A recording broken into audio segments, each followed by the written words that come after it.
안녕하세요. 저희 이전 영상에서는 감마리놀렌산이 무엇인지, 어떤 장점이 있는지를 좀 다뤄봤다면, 오늘은 감마리놀렌산의 장점을 응용한 감마리놀렌산을 아스피린 대신 사용할 수 있는 이유를 설명드리려고요. 자, 이 영상은 오랫동안 아스피린을 좀 드시면서 각종 부작용, 그러니까 속쓰림이나 부종, 이유 없는 멍, 출혈 등으로 시달리고 계신데도 혈전의 두려움 때문에 안 먹을 수도 없고 먹전이 고통스러운 이런 분들께 한 가지 대안을 좀 드려보고자 제작했습니다.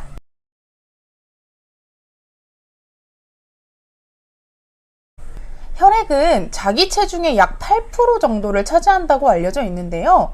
이 60kg 정도의 성인의 경우에는 대략 한 5리터 정도의 혈액이 있는 셈이죠. 그중 30% 정도가 출혈이 되면 보통 과다출혈이라고 정의를 하는데, 이 30% 정도면 1.5리터니까 사실 그렇게 많진 않죠. 그만큼 출혈은 인간의 생사를 가릴 정도로 아주 중요합니다. 그렇기 때문에 피가 철철 나면 바로 그 부분을 꽉 묶어주거나 해가지고 이제 지혈을 시키잖아요. 그때 우리 몸에서는 구멍난 혈관을 탁 막기 위해서 일련의 반응들이 이렇게 일어나는데요.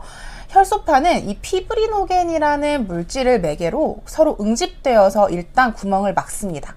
일단 손뭉치 같은 걸로 구멍을 탁 틀어막는 거랑 비슷한데요. 2차적으로 더 쫀쫀하게 구멍을 틀어막기 위해서 여러 혈액 응고 물질들이 활성화되어서 혈전을 만들어서 출혈을 막습니다.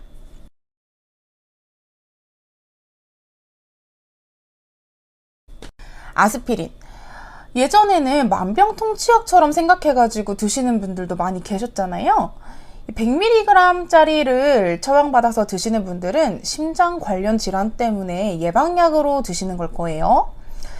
이 아스피린은 정확하게는 항혈소판제에 속하는데요. 앞서 말씀드렸던 혈소판이 활성화되지 않도록 해서 혈전의 생성을 막아주는 역할을 합니다. 조금 더 들어가 보면 이 혈소판이 활성화되기 위해서는 혈소판 막을 구성하고 있는 인지질이 아라키돈산으로 바뀌면서 트롬복산이라는 물질이 되는데요. 이 트롬복산은 지혈 신호이기 때문에 신호가 오면 혈소판이 뭉치면서 혈전 생성이 진행되는 거죠.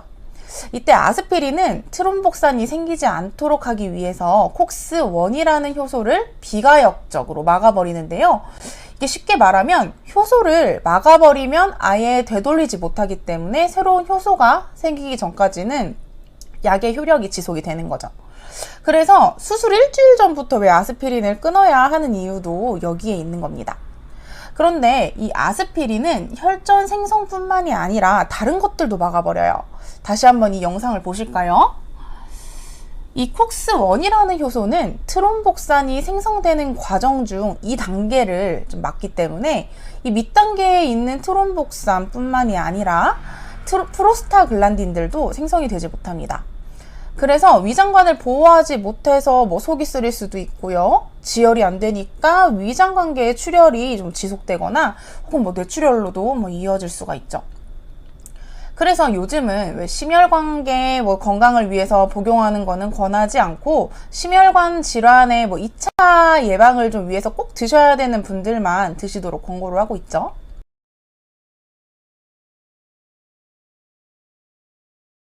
자, 감마리놀렌산으로 대체할 수 있는 이유는요, 두 가지 이유를 들어보는데요. 이 첫 번째 이유는 혈소판 세포막의 지방산을 개선해서 비정상적인 지혈 신호를 받지 않도록 할 수 있기 때문입니다. 이 지난번 감마리놀렌산 영상을 보고 오시면 더 이해가 쉬운데요. 혈소판도 이 프로스타글란딘처럼 지방산의 조성을 개선해서 혈전을 잘 만드는 트롬복산보다는 혈전을 잘 만들지 않는 트롬복산이 주로 만들어질 수 있도록 해서 혈소판의 응집 효과를 줄일 수 있는데요. 이 물질이 바로 감마리놀렌산이라는 겁니다. 자, 두 번째 이유는요. 혈관의 세포막을 개선해서 혈소판이 지나다니는 길을 아주 매끄럽게 해줄 수 있기 때문인데요. 동맥은 심장에서 혈액이 높은 압력으로 강하게 뿜어져 나오기 때문에 혈관벽은 그에 따라 끊임없이 압력과 마찰을 받습니다.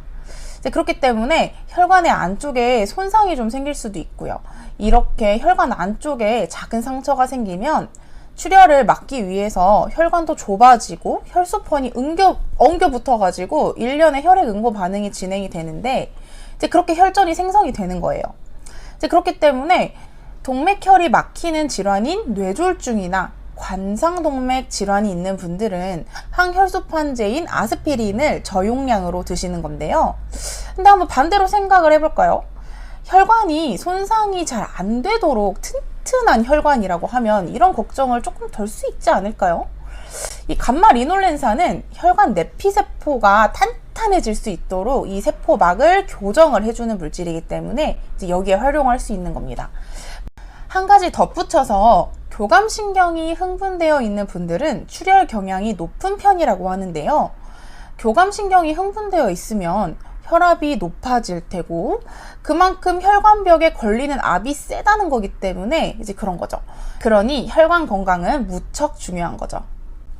자, 요약을 하자면 이 아스피린은 혈전을 만드는 효소를 억제하기 위해서 복용을 하지만 감마리놀렌산은 혈소판의 지방산의 구성을 바꿔줌으로써 불필요한 이 혈전 신호가 생기지 않도록 하기 때문에 아스피린의 부작용 없이 안전하게 드실 수 있고요.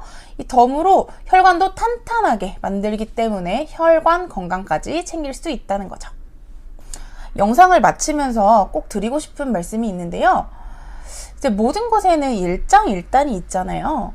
아스피린은 뭐 보험도 되고 아주 저렴한 약이기 때문에 경제적으로 사실 부담도 좀 덜하고 오래전부터 아주 오래전부터 써왔던 약이기 때문에 이제 관련 연구도 아주 많지만 기전상 출혈의 위험을 안고 있죠.